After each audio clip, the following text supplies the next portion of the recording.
September 30th, 1942. Picture this. The North Sea, just north of a tiny Dutch island called Ameland. The water is glass smooth. The sky is pitch black with no moon. And 9 small British boats are cutting their main engines, gliding forward on quiet backup motors. Their commander, Lieutenant Peter Dickens, knows this is the perfect night for what he's about to do. Somewhere out there in the darkness, a heavily armed German convoy is heading straight toward them, completely unaware that British forces are lurking in the shadows. The Germans think they're safe in their own waters. They think any attack would come from the open sea, from the direction of Britain. They're about to learn how catastrophically wrong they are. This is the story of how 9 wooden boats, crewed by young men who refused to back down, tore apart a German convoy that should have been untouchable. It's a story of courage, brilliant tactics, and the kind of daring that changed naval warfare forever. In 1942, Britain had a massive problem along the Dutch coast. German convoys were moving somewhere between 2 and 3 million tons of iron ore every single year from Scandinavia down to Germany, through a protected coastal route called the Wadden Sea. This wasn't just important cargo. This was the lifeblood of the German war machine. Without Swedish iron ore, German tank factories would grind to a halt. Without Norwegian iron ore, German artillery shells would stop being produced. The Royal Navy understood this. British intelligence understood this. And on that dark September night, Lieutenant Peter Dickens definitely understood this. Dickens was in charge of the 21st Motor Torpedo Boat Flotilla, operating from a base called HMS Beehive at Felixstowe. At just 32 years old, he'd already earned himself a Distinguished Service Order for previous combat actions. He was methodical, aggressive, and absolutely convinced that small, fast motor torpedo boats could accomplish missions that big warships simply couldn't handle. They could slip into shallow coastal waters where larger ships couldn't go, strike hard and fast, and disappear before German reinforcements could arrive. His flotilla was made up of 2 different types of craft that worked together like a perfectly coordinated team. The motor torpedo boats, or MTBs, carried powerful 18-inch torpedoes that could sink merchant ships with a single hit. The motor gunboats, or MGBs, were bristling with 20mm cannons and machine guns. Together, they formed a tactical system that the Royal Navy had perfected over 18 months of hard-won experience and brutal lessons. The plan was simple but devastatingly effective. The MGBs would charge in and hammer the escort ships with overwhelming firepower, drawing their attention and keeping them busy, while the MTBs would slip past in the chaos and torpedo the merchant vessels. The Germans had nothing like this. Their E-boats operated independently, relying purely on speed and surprise. The British had evolved something far more sophisticated, something the Germans were about to experience firsthand in the worst possible way. Intelligence reports reached Felixstowe that Convoy 348 would be passing north of Ameland Island on the night of September 30th.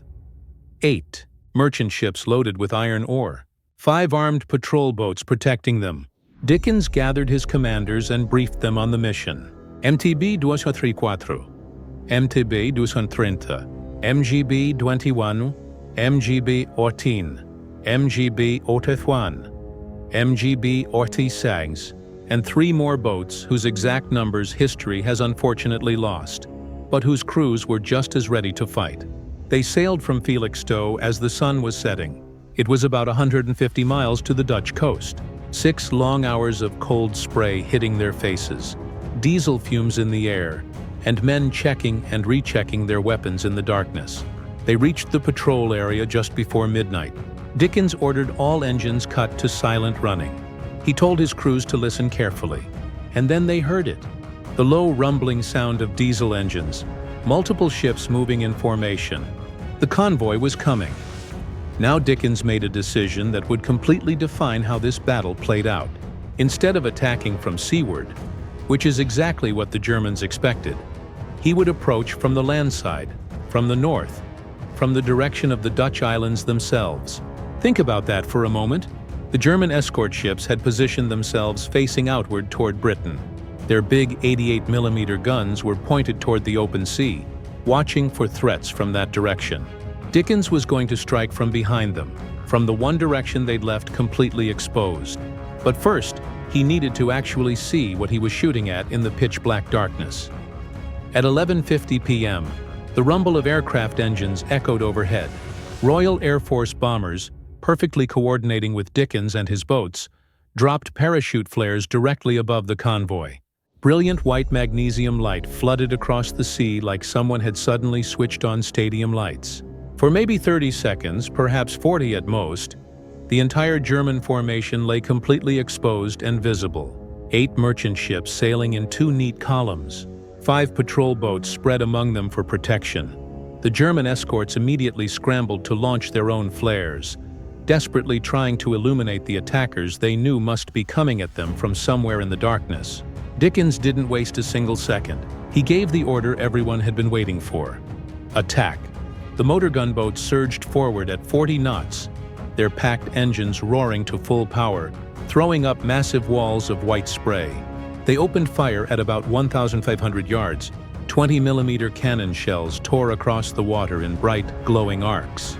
Tracer fire from twin machine guns stitched brilliant patterns through the darkness like deadly fireworks. The German escorts returned fire immediately, their big 88-millimeter guns booming and echoing across the water. But they were shooting at targets moving at speeds they'd simply never trained against. These British boats were fast, incredibly maneuverable, and their crews knew exactly what they were doing. MGB-18, commanded by Lieutenant Smith, charged directly at the nearest German patrol boat. Her cannons raked the German vessel's deck, killing exposed crew members, silencing one gun, then another. The Germans fired back desperately, courageously. Their 88-millimeter rounds shrieked overhead with terrifying sounds, but they were too slow to track these racing British boats that twisted and turned at the last possible second. While the motor gunboats drew all the escorts' attention and kept them occupied with this furious firefight, the motor torpedo boats slipped past unnoticed in the chaos. MTB-234 closed to just 800 yards from the merchant column. Her commander didn't hesitate.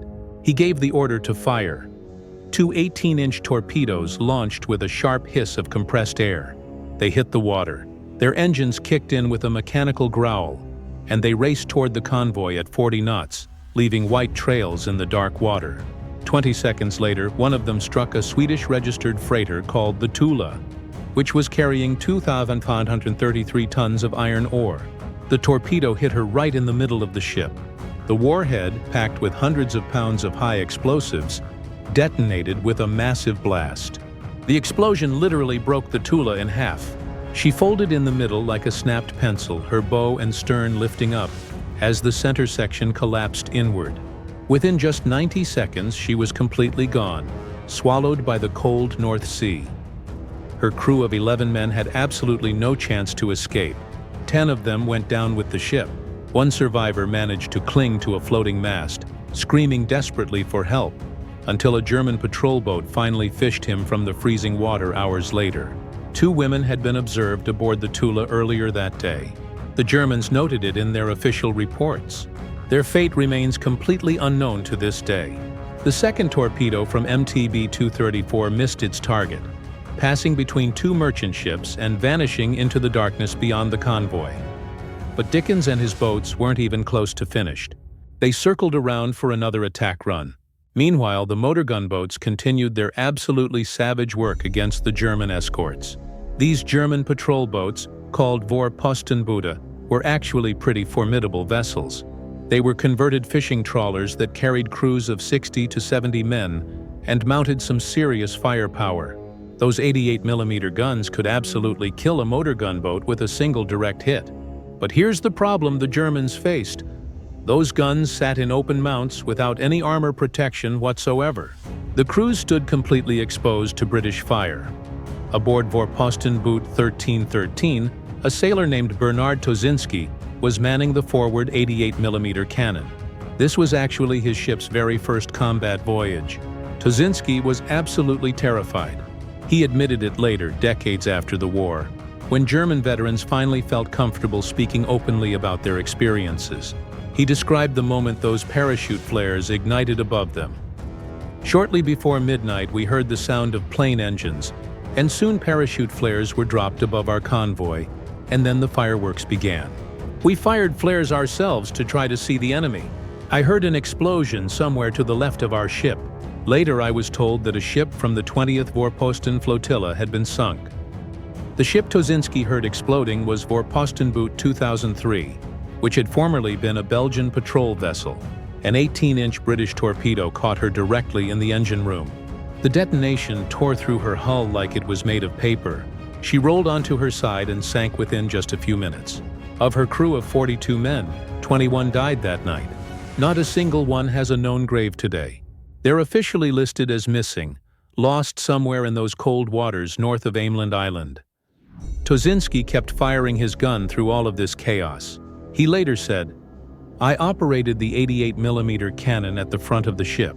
We didn't have any steel plating for protection. The cannon was completely wide open to enemy fire. Eventually, 5 of us were wounded.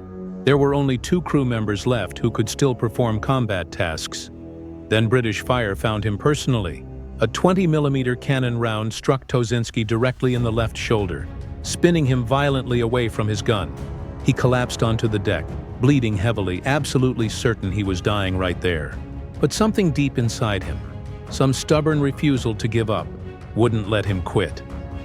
This is the part of his account that really reveals what the Germans were facing that night, the kind of determination and spirit they were up against.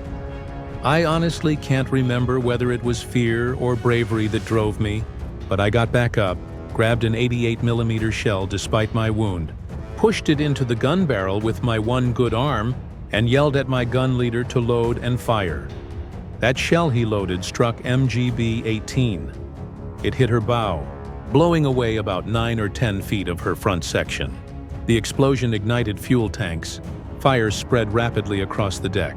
Lieutenant Smith tried desperately to maintain control of his burning vessel, but the boat was clearly doomed. She began taking on water, her bow settling lower, flames climbing higher into the night sky. Smith made the hard decision and gave the order to abandon ship. His crew went over the side into the freezing North Sea.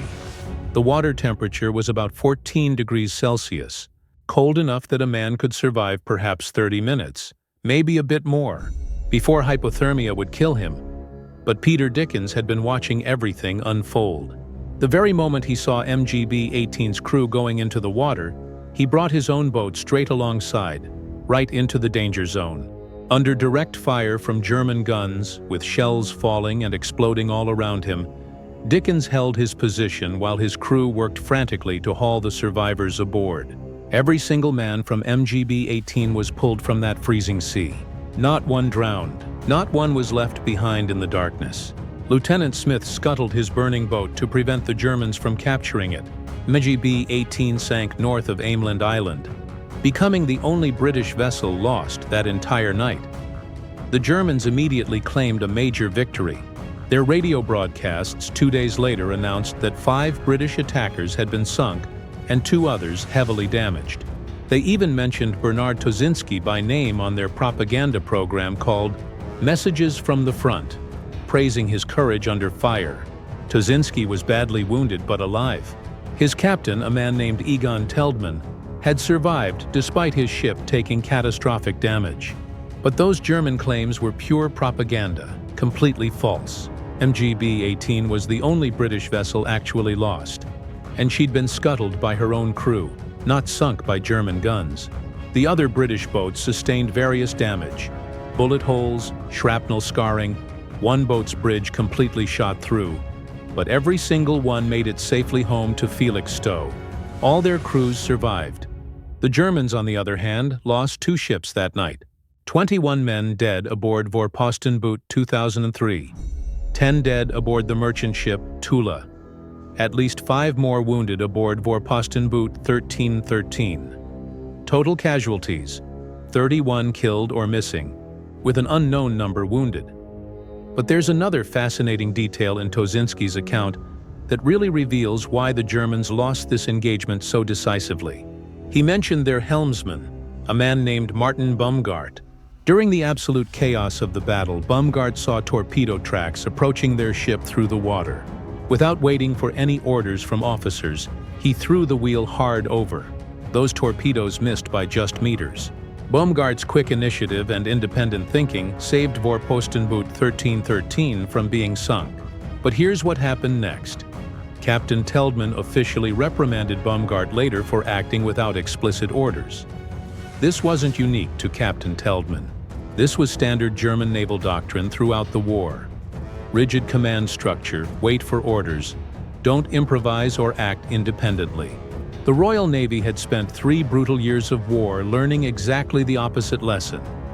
Encourage initiative at every level, trust junior officers, and even ordinary sailors to make smart decisions. Adapt faster than the enemy can respond. The British crews attacking Convoy 348 didn't wait around for permission to do things. When MGB-18's crew went into the freezing water, Dickens didn't radio back to Felixstowe headquarters asking for instructions on whether he should attempt a rescue. He just did it. When the MTBs saw an opening in the German formation, they immediately took it. When the MGBs spotted targets of opportunity, they fired without hesitation. The Germans rigidly followed their doctrine, and they paid for it with 2 ships sunk and 31 men dead. The strategic impact of this aimland action extended far, far beyond just one night's losses. German convoys transported over 2 million tons of absolutely critical cargo through the Wadden Sea in 1943 alone. That's 998 merchant ships carrying 466 tons that year. Lose enough of those ships, and the entire German war economy would slowly strangle. Between September 1942 and mid-1944, British motor torpedo boats and motor gunboats fought several dozen fierce sea battles in the Wadden area. They sank or heavily damaged 14 German vessels. They disrupted convoy schedules constantly, forcing ships to wait for heavy escorts or only sail at night. They proved beyond any doubt that Germany's supposedly safe coastal waters were actually extremely dangerous. The Germans responded by massively increasing their defenses. More patrol boats, more anti-aircraft guns everywhere, faster convoy speeds wherever possible. But they simply couldn't escape the fundamental problem they faced. Britain owned the night. British radar could find German ships in complete darkness. British torpedoes could sink them before dawn broke. And British crews had developed and perfected tactics that the Germans just couldn't effectively counter. By August 1944, absolutely no German ships sailed through the Wadden Sea during daylight hours. The Royal Air Force strike wings had made daytime transit completely suicidal. The only remaining option was night sailing. But night sailing meant facing men like Peter Dickens and crews like the 21st MTB flotilla, men who'd mastered darkness and made it their weapon. The aimland action demonstrated something the Germans had consistently and dangerously underestimated throughout the war. British motor torpedo boats weren't just fast patrol craft that could annoy convoys. They were sophisticated weapon systems, crewed by men who'd learned their brutal trade through 3 solid years of savage combat experience. The Royal Navy had built about 2,000 coastal forces vessels by the war's end. They fought over 900 separate actions against enemy forces. They sank approximately 400 enemy vessels. Their crews earned an incredible 3,000 military decorations, including 4 Victoria Crosses, Britain's highest award for valor. Coastal forces actually had the highest rate of gallantry awards per capita of any Royal Navy branch in the entire war. This wasn't because these men were reckless or foolish. It was because their job required getting terrifyingly close to the enemy, trading fire at ranges where both sides could easily kill each other, and trusting completely that British training, British tactics, and British courage would ultimately prevail over German firepower. On the night of September 30th, 1942, that trust proved absolutely justified. Lieutenant Peter Dickens survived the entire war. He eventually retired as Captain Peter Dickens, decorated with the Distinguished Service Order and Distinguished Service Cross. In 1974, he published his detailed memoir called Night Action, MTB Flotilla at War. By then, he had access to captured German records and post-war interviews with German veterans. His book revealed the dramatic, often shocking differences between what the British thought they'd achieved during battles and what the Germans actually experienced. The aimland action was one perfect example. Dickens's flotilla believed they'd inflicted heavy damage on the convoy. The German records completely confirmed it. 2 ships sunk, dozens of casualties, a convoy disrupted and significantly delayed, strategic cargo lost to the German war effort. But Dickens also learned that those German propaganda claims about sinking 5 British boats were complete, total fabrication. Only MGB-18 was lost, and even she'd been scuttled by her own crew after being damaged, not actually sunk by German guns. Bernard Tosinski survived the war as well. He eventually recovered from that shoulder wound, though he carried a British bullet in his body for the rest of his long life. He served through the remainder of the war. Decades later, he told his complete story to Dutch researchers who were documenting Wadden's sea naval actions for historical records. His detailed account provided the German perspective that British historians had largely lacked. He described the absolute terror of facing British motor torpedo boats coming out of the darkness. The chaos of those parachute flares suddenly illuminating everything. The devastating impact of concentrated 20mm fire. The horrible sound of torpedoes hitting ships nearby. The desperate, almost hopeless courage of German crews trying to defend their convoy with everything they had available. Tosinski didn't try to glorify the fight in his account. He didn't claim any kind of victory. He simply described survival. He described watching friends and crewmates die around him. He described British tactics that German doctrine simply couldn't handle effectively. He described a night when 9 small British boats proved far more dangerous than the entire German escort force could possibly contain. The Royal Navy called these hundreds of engagements the Battle of the Narrow Seas. They fought actions in the English Channel, throughout the North Sea, across the Mediterranean, even up in the Adriatic. Most of these battles lasted less than 30 minutes from start to finish. Many involved fewer than a dozen boats per side. But cumulatively, over years of constant pressure, they achieved something no massive capital ship could possibly match. They made Germany's coastal waters completely uncontrollable. The Aimland action was just one night's work in this larger campaign. 9 British boats against 8 German merchants and 5 armed escorts. 2 German ships sent to the bottom. 31 German sailors dead. 0 British fatalities. 1 British boat lost, but only after her entire crew was safely rescued. Every single man brought home alive. The Germans expected British boats to attack from seaward, from the direction of Britain. The British attacked from the land side instead, from the one direction left undefended. The Germans positioned their powerful escorts to defend primarily against air attack. The British perfectly coordinated with aircraft to illuminate the convoy with flares, then struck with devastating surface torpedoes. The Germans relied confidently on their heavy 88mm guns to keep British boats at a safe distance. The British motor gunboats closed to point-blank range and systematically shot the German gun crews right off their mounts. At every single decision point, German doctrine failed to match British reality. At every moment of crisis, British crews adapted faster than German commanders could possibly respond. The result was 2 ships resting on the bottom of the North Sea, and a damaged convoy that limped into Rotterdam, significantly short of the iron ore that Germany so desperately needed for its war factories.